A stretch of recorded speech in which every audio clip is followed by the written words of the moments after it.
दर्शकगण, श्रोतागण, भाई और बहनों, मातृशक्ति को नमन।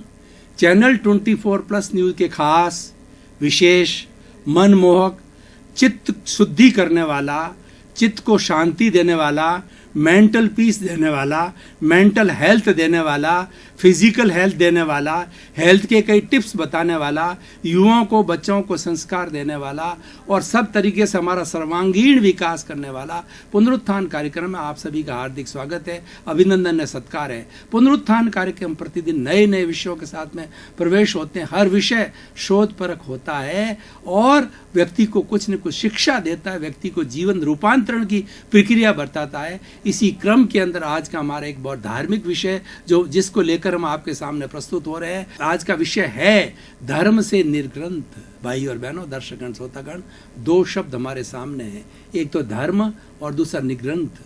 तो हम दोनों की पहले परिभाषा करें। पहले निग्रंथ का क्या अर्थ होता है? ग्रंथ का अर्थ होता है गांठ, बोलचाल की भाषा में कहते हैं गांठ, और निग्रंथ का मतलब गांठ रहित। देखिए, जो हमारा गन्ना होता है उसके अंदर गांठ होती है, उस गांठ की जगह रस नहीं होता है। जहाँ गांठ होती है वहाँ रस नहीं होता है, वहाँ उदासीनता होती है, वहाँ डिप्रेशन होता है और वहाँ नकारात्मकता होती है, वहाँ स्नेह नहीं होता है, वहाँ प्रेम नहीं रहता है, स्निग्धता नहीं रहता है। गांठ जहीं भी होती है वो तकलीफ कारी होती है। तो रहीमदास जी ने भी कहा है, रहीम न धागा प्रेम का और मत तोड़ो छिटकाए, मिले फिर गांठ पड़ जाए।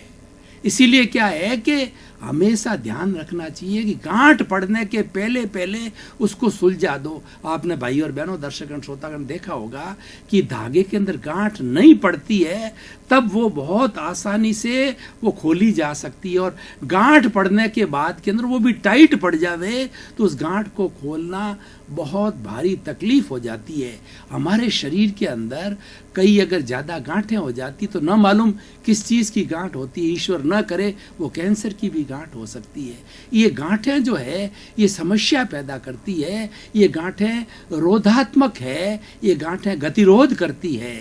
सामान्य जीवन के अंदर भी हम देखें, जहाँ गांठ है वहाँ तकलीफ ही तकलीफ है, जहाँ सरलता है वहाँ कोई तकलीफ नहीं है। आप सड़क के ऊपर जाकर के देखिए, अगर सड़क सीधी सपाट है, राजपाट है, तो गाड़ी को चलने में कोई तकलीफ नहीं होती है। और गाड़ी में गांठ होती है, यानी घुमाव होता है या अप डाउन होता है, जहाँ पर खड्डे होते हैं, जंप होता है, वो भी एक तरह की गांठ है, तो वो तकलीफ पैदा करती है। रेलवे के अंदर आप देखिए कि जो रेलवे के ट्रैक बने होते हैं, उन ट्रैक के अंदर जो पटरी होती सीधी सपाट होती है तो कोई तकलीफ नहीं आती। और कोई ऊंची नीची अगर पटरी हो जाती है, पटरी के ऊपर थोड़ा उठा प्रोजेक्शन आ जाता है तो वो खट खट की आवाज़ करती है और हो सकता है कि ट्रेन को टॉपल भी कर दे। जीवन के अंदर आप कहीं से भी उठा करके देखिए कि जहाँ कहीं गांठ है वहाँ तकलीफ है। परिवार के बीच में, भाइयों के बीच के अंदर और पति पत्नी के बीच के अंदर, माता पिता के बीच के अंदर, कहाँ जहाँ पर गांठें होती है वहाँ पर तकलीफ ही तकलीफ है, बिखराव ही बिखराव है, और वहाँ पर स्नेह नाम की कोई चीज़ नहीं है, क्योंकि गांठ और स्नेह एक दूसरे के विपरीत है। ये प्रतिरोध है, प्रतिरोधात्मक चीज़ें हैं। इसीलिए गांठ पड़ने के पहले पहले जो है सचेत हो जाना चाहिए, और गांठ पड़ने ही नहीं देना चाहिए, ये सबसे बड़ी बात है। अब मैं धार्मिक दृष्टि से बात करता हूँ। निर्ग्रंथ का अर्थ होता है गांठें। कौन सी गांठें हैं? भावनात्मक स्वास्थ्य, भीतर के स्वास्थ्य की बात करता हूँ। भावना, इमोशनल कोशेंट होता है हमारा, इमोशनल हेल्थ होती है, उसके अंदर गांठें होती है क्रोध, मान, माया, लोभ, राग, द्वेष, ईर्ष्या, मत्सर, जलन और इन्फीरियरिटी कॉम्प्लेक्स, सुपीरियरिटी कॉम्प्लेक्स और अहंकार, ये सब गांठें हैं। ये जहाँ गांठें होती है व्यक्ति का विकास रुक जाता है, व्यक्ति जीवन में कुछ भी नहीं कर पाता है, और इन गांठों के रहने से व्यक्ति का स्वास्थ्य भी खराब हो जाता है, व्यक्ति का मन भी खराब हो जाता है और व्यक्ति की ऊर्जा भी समाप्त हो जाती है, क्योंकि हमारी जो प्राण शक्ति है वो लिमिटेड है। ये गांठें प्राण शक्ति बहुत ज़्यादा खींचती है। आप करके देख लीजिए, एकदम आप शांत भाव से किसी से मिलते हैं, परिवार में शांत भाव से रहते हैं, किसी के प्रति कोई आपका टकराव नहीं, किसी के प्रति आपका कोई टेंशन नहीं, किसी के प्रति राग द्वेष नहीं है, नॉर्मल में रह रहे हैं तो बड़े आप आनंद से रहते हैं और आपकी प्राण वायु, प्राण ऊर्जा सब बच जाती है। और किसी के प्रति गांठ हो, अगर कोई परिवार का सदस्य है, वो देखते ही आप तिल मिला जाते हो, आपको क्रोध आ जाता है, कोई भी चीज़ को देख करके आपको गुस्सा आ जाता है, खाना अच्छा नहीं बिना तो गुस्सा आ जाता है, आपके कपड़े बराबर ढंग से प्रेस नहीं होते तो गुस्सा आता है, कर्मचारी पे गुस्सा आ जाता है। तो इस तरीके से गांठें हैं, ये गांठें हमको बढ़ने नहीं देती है और बहुत महत्वपूर्ण आज विषय है, इन गांठों को हमें हटाना चाहिए। और जिस भी व्यक्ति में ये गांठ है, हमारा इतिहास बता रहा है, ऐसा व्यक्ति जो है कभी भी तरक्की नहीं कर पाया है। हमारे जितने भी धर्म गुरु, हमारे जितने भी ऋषि मुनि, अगर मैं पुराने समय से बात करूं, वेदों से चलूं तो वेदों के बाद में उपनिषद आई, फिर स्मृतियां आई, फिर जो है उसके बाद में आरण्यक आए, फिर ब्राह्मण आए, त्रिपिटक हुए, हमारे आगम हुए, ऐसे सारे रामायण है, महाभारत है, ऐसे सब ग्रंथों को उठाकर देखें, सब ग्रंथों का सार ये आता है कि निर्ग्रंथ बनो। जो जैन धर्म, आज जिस धर्म की हम बात कर रहे हैं, इस धर्म का नाम निर्ग्रंथ है। गांठ रहित है, जैन तो बहुत बाद में नाम पड़ा, इसका प्रारंभ में था। अरहत धर्म, निर्ग्रंथ धर्म, दोनों का अर्थ यही है, क्रोध मान माया की गांठें घुल जानी चाहिए, रहनी नहीं चाहिए। और जिसमें ये गांठ है वह व्यक्ति कभी भी अपने सिद्धता को, सिद्ध बुद्ध मुक्त नहीं हो सकता। भाई और बहनों, दर्शकगण, श्रोतागण, मैंने बातें तो बहुत कर ली कि गांठ नहीं होनी चाहिए, लेकिन अब आप मुझे प्रश्न करेंगे कि आप बताइए कि वक्ता महोदय कि इन गांठों का शमन कैसे करें, ऐसा कौन सा माध्यम है जिससे गांठ का शमन होता है।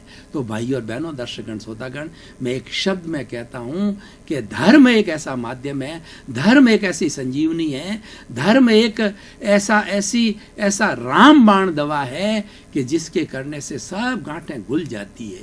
जितने जितने महापुरुष होते दुनिया में, धार्मिक संत हुए, उन्होंने धर्म का सहारा लिया और इन गांठों को बनने ही नहीं दिया, गांठ पड़ने ही नहीं दी, गांठ के पहले पहले उस गांठ का निवारण कर दिया। भाई और बहनों, दर्शकगण, श्रोतागण, धर्म के लिए कहा गया है कि धम्मो मंगल मुक्की टंग, अहिंसा संयमो तवो।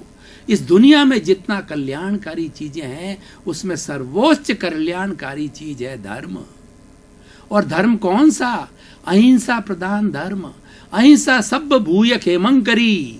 अहिंसा प्राणी मात्र का कल्याण करने वाली है। अहिंसा एक माँ है, अहिंसा की कोख से सारे धार्मिक ग्रंथ है, उसकी कोख से पैदा हुए हैं। अगर धर्म में से अहिंसा को निकाल दिया जाए तो धर्म शून्य हो जाएगा, जड़वत हो जाएगा। इसीलिए अहिंसा प्रधान धर्म।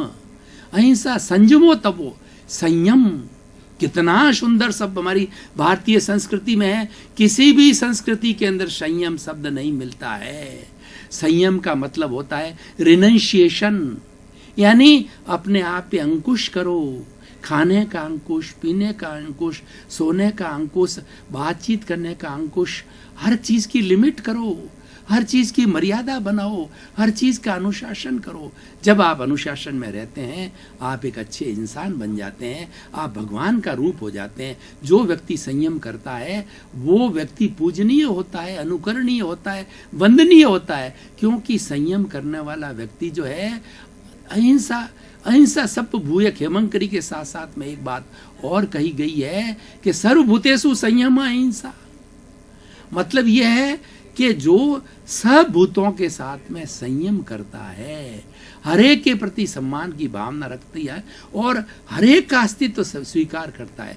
84 लाख जीवा योनि के जो उत्पत्ति स्थान है, उसमें से असंख्य जीव, असंख्य प्राणी हैं, उन सब प्राणियों का अस्तित्व स्वीकार करने वाला संयमी कहलाता है। वह हर प्राणी को आत्मवत समझता है। वो ये समझता है कि जैसी मेरी आत्मा है वैसी दूसरे की आत्मा है। मैं आपको इस उदाहरण के द्वारा इसको एकदम से स्पष्ट कर देना चाहता हूं कि कबीरदास जी बड़े भक्ति मार्गी हुए हैं 14वीं सदी के अंदर। और वो क्या है, बकरी रखा करते थे, तो बकरी जो है घास फूस खाया करती है। तो उन्होंने अपने बेटे कमाल को कहा कि बेटे जाकर के जंगल में से कुछ इसकी बकरी के लिए घास फूस लेकर के आ जाओ। तो वो कैंची लेकर के गया कमाल, और कैंची ले जाकर के दूब खड़ी थी, दूब को काटने लगा। दूब बकरी आसानी से खा जाती है, बड़ी प्रसन्न होती है, इसका बड़ा अच्छा भोजन होती है। तो जो ही उन्होंने कैंची देखा तो एक सर सर सर की आवाज, एक लाइट सी, क्योंकि जो कमाल था वो पहुंचा हुआ संत था, वह संयमी पुरुष था। उसने देखा कि ये जो करंट चल रहा है वो करंट कुछ नहीं है, वो करंट मैं ही हूं। मतलब उसने भीतर उसके अस्तित्व को देखा, भीतर जो है उसके अंदर भी प्राण को देखा, उसमें भी आत्मा को देखा, उसमें जीवत्व को देखा, उसमें चेतना को देखा। तो वो देखने से वो नहीं काट सका। उसने कहा किसको काटूं, दूब को काटूं यानी मेरा हाथ काटूं, एक ही बात है, उससे अच्छा मैं मेरा हाथ काट करके और ले जाऊं। तो उसने कहा ये संभव नहीं है। सोचता रहा, शाम पड़ गई, बिना दूब काटे हुए घर आया। तो जो है वो उस वक्त के अंदर जो उनको ये पूछा गया, हमारे कबीरदास जी ने पूछा कि भाई बेटे कमाल तुम जो है घास फूस ले आए। उसने कहा पिताजी मैं जब काटने लगा तो मुझे उसमें चेतना दिखाई दी, मुझे उसमें करंट दिखाई दिया, मुझे उसमें अपनत्व दिखाई दिया, आत्मतुला का भाव दिखाई दिया, किसको काटूं। तो उसने कहा शाबाश बेटे, तुम मेरे से बहुत ऊंचे पहुंचे हुए साधक हो, जो हर चेतना के जीवत्व को स्वीकार करता है, जो संयम को स्वीकार करता है, वो महापुरुष होता है, महासंत होता है। तो तुम एक महान संत बनोगे आके जाके। और कमाल एक बहुत बड़ा महान संत बना। तो भाई और बहनों, दर्शकगण में श्रोतागण, मैं ये कहना चाहता, धर्म कौन सा, जिसमें अहिंसा हो, जिसमें संयम हो, जिसमें तप हो। तप हमारा शोधन करता है। तप जो है कई तरह का हो सकता है। नैतिकता एक तप है, ईमानदारी एक तप है, समय की पाबंदी एक तप है, दूसरों को कष्ट न देना सबसे बड़ा तप है। प्राप्त मन वचन का ऐसे जगत के किसी भी जीव को किंचित मात्र भी दुख न हो, ये सबसे बड़ी तपस्या है। कहने को ये बहुत छोटी लगती है, लेकिन ये सबसे बड़ी तपस्या है। तब से हमारा भीतर का शोधन होता है, हमारी भीतर की अशुद्धि जो है जल करके कुंदन होती है। जिस प्रकार लोहे को, जिस प्रकार की सोने को जो है लौ के अंदर सुनार लोग जलाते हैं, तो जल करके वो 24 कैरेट का सोना होता है, अशुद्धि जल करके अलग हो जाती है। उस तरीके से तप के द्वारा हमारे अशुद्धियों का शोधन होता है, हमारे पापों का शोधन होता है, हमारे दोषों का शोधन होता है, हमारी गलतियों का शोधन होता है, जो हमने भव भवांतर में की है, सबका शोधन होकर के हम कुंदन बन जाते हैं। और कुंदन बन जाते हैं तब हमारा सिद्ध बुद्ध मुक्त यानी सिद्धि को तैयार हो जाती है हमारी आत्मा। वही काम हमें करना है कि हमें सिद्ध बुद्ध मुक्त होना हमारा लक्ष्य है। हमारी भारतीय संस्कृति का सबसे ऊपरी लक्ष्य सिद्धत्व को प्राप्त करना है। वो धर्म के द्वारा प्राप्त किया जा सकता है, और निर्ग्रंथ बनने के लिए वो धर्म के द्वारा साधन सहारा लेना पड़ता है। धर्म एक अच्छाइयों का पुंज है, धर्म एक गुणों का पुंज है, धर्म एक चरित्रशील जो है वो गुणों का पुंज है। धर्म एक ऐसा विषय है जिसके अंदर कोई भी तरह की बुराई नहीं है। मैं उस सांप्रदायिक धर्म की बात नहीं कर रहा हूँगा। आप देखेंगे बार बार ये धर्म की बात कर रहा है, तो मैं विवेकानंद के उस उदाहरण के तौर पे बात से करना चाहता हूँ कि जो हमारा हम जो बनाना यानी जो हम केला खाते हैं, उस केले के ऊपर जो अंदर गुदा होता है, ऊपर छिलका होता है, बिना छिलके के गुदा सुरक्षित नहीं रहता है, पैदा भी नहीं होता है। तो जो हमारा छिलका भी जरूरी है गुदे को सुरक्षित रखने के लिए। तो जो गुदा है वो धर्म है, और जो छिलका है वो संप्रदाय है। और कई आजकल भ्रांति क्या हो रही, संप्रदाय को धर्म मान दिया, इसलिए झगड़े होते हैं, खून खराबा होता है, मन मुटाव होता है, और वो टूल बनाते हैं। हमारे जो राजनीतिज्ञ लोग हैं संप्रदाय को लेकर के टूल बना करके सांप्रदायिक दंगे कराते हैं। संप्रदाय से होते हैं दंगे, धर्म में दंगे नाम की कोई चीज नहीं। चाहे कुरान हो, चाहे बाइबिल हो, चाहे त्रिपिटक हो, चाहे आगम हो, चाहे रामायण हो, चाहे गीता हो, चाहे उपनिषद हो, चाहे अपने वेद हो, हो, चाहे त्रिपिटक हो, और चाहे जो आरण्यक हो, चाहे ब्राह्मण हो, कोई भी धर्म ग्रंथ को उठा के देख लीजिए, उसके अंदर अशांति नाम की चीज नहीं है, उसके अंदर पाप नाम की चीज नहीं है, उसमें पाप का निवारण है, शुद्धिकरण की प्रक्रिया। तो भाई और बहनों, दर्शकगण, श्रोतागण, मैं ये कहना चाहता हूं कि धर्म एक ऐसा सटीक माध्यम है, धर्म एक जो है वो 100 बीमार एक अनार, ऐसा ये कहावत है कि अगर 100 बीमार होते हैं, सबको अनार का जूस पिलाया जाता है, तो सभी तरह की बीमारी हट जाती है। इसीलिए धर्म की धम्मम शरणम गच्छामि, अगर हम धर्म की शरण में जाते हैं तो कभी दुखी नहीं हो सकते, क्योंकि धर्म का काम है सुख देना, धर्म का काम है शांति देना, धर्म का काम है अहिंसा, धर्म का काम है व्यक्ति को जोड़ना, धर्म का काम है प्रेम, धर्म का काम है सौहार्द, धर्म का काम है मैत्री, प्रमोद, करुणा, मध्यस्थाश्च।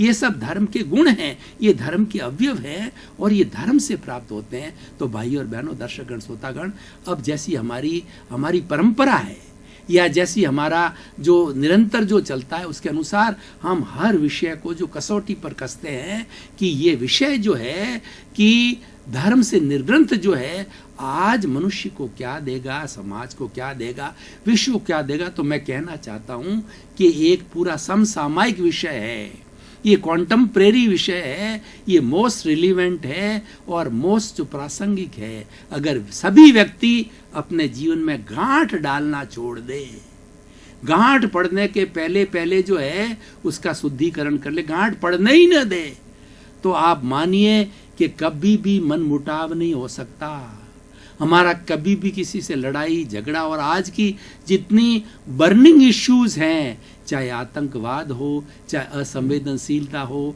चाहे रेप की बात हो, चाहे करप्शन की बात हो, चाहे हिंसा की बात हो, ये सब कहाँ से आती है कि हमारे भीतर गांठें पड़ी है।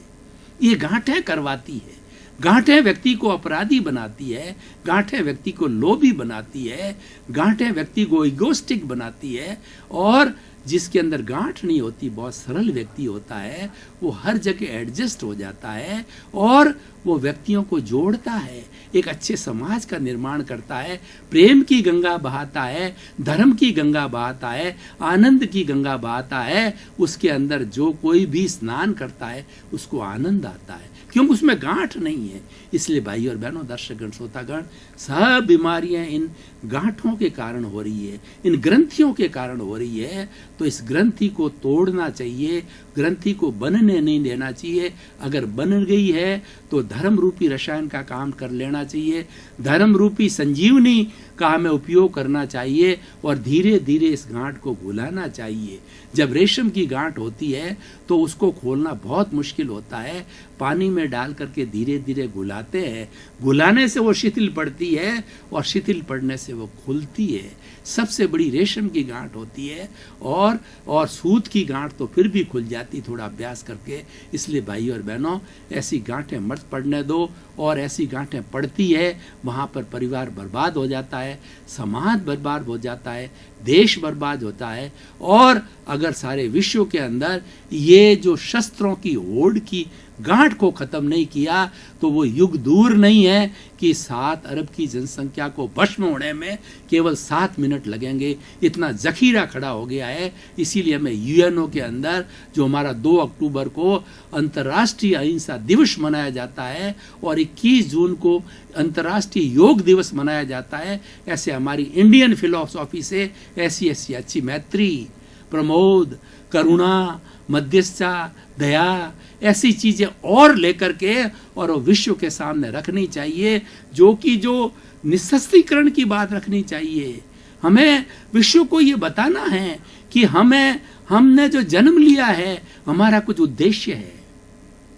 ये विश्व भस्म होने के लिए नहीं है, ये विश्व में कुछ प्रोग्रेसिव कार्य करने के लिए, ये परोपकार करने के लिए, कुछ एक डेवलपमेंट करने के लिए, एक अच्छा पर्यावरण बनाने के लिए, अच्छा कॉस्मोस बनाने के लिए विश्व हुआ है। जब हिरोशिमा नागासाकी को प्रथम विश्व युद्ध के अंदर बम पड़े तो वो पूर्ण रूप से समाप्त हो गया। वो तो उन लोगों का मनोबल था कि उन्होंने जापान वगैरह फिर से खड़े हो गए, लेकिन ऐसा मनोबल हर एक का होना बहुत मुश्किल है। खत्म यानी खत्म, भस्म यानी भस्म। तो भाई और बहनों, दर्शकगण, श्रोतागण, बहुत विषय जो है हमारा वैश्विक विषय है। ये सारी देखिए, युद्ध जो है सबसे पहले दिमाग में आता है। कौन से दिमाग में आता है? जिसके अंदर ईगो की गांठ होती है, जो ये मन के अंदर कहता है कि मुझे तो विश्व विजेता बनना है, विश्व की सबसे बड़ी पावर बनती है। अगर कोई भी अमेरिका, चीन जैसा व्यक्ति कर ही रहे हैं कि विश्व की बने, लेकिन वो तो बैलेंस हो रहे हैं। उनको पता चल रहा है कि हम विश्व के अंदर हम ही बड़े नहीं हैं, हमारे साथ साथ और भी देशों में ऐसे जखीरे और उनके पास में अणुबम का बहुत सा बल है, इसीलिए वो संतुलित हो रहे हैं। दर्शकगण, श्रोतागण, भाई और बहनों, आपका बहुत बहुत धन्यवाद, आपके प्रति कृतज्ञता, साधुवाद कि आप पुनरुत्थान कार्यक्रम लगातार देख रहे हो और देखते रहिए, ताकि हमको संबल मिलेगा और हमको भी ये जिज्ञासा होगी कि हम और अच्छी क्वालिटी के नए नए विषय, नए नए एपिसोड विषय, वैश्विक स्तर के विषय, अच्छे से अच्छे विषय, अच्छी से अच्छी प्रस्तुति करके आपके सामने रखें, ताकि हमारा उद्देश्य है कि व्यक्ति का रूपांतरण हो, व्यक्ति बदलना चाहिए, व्यक्ति इंसानियत सीखना चाहिए। आपके प्रति मंगल भावना, शुभकामना। ओम।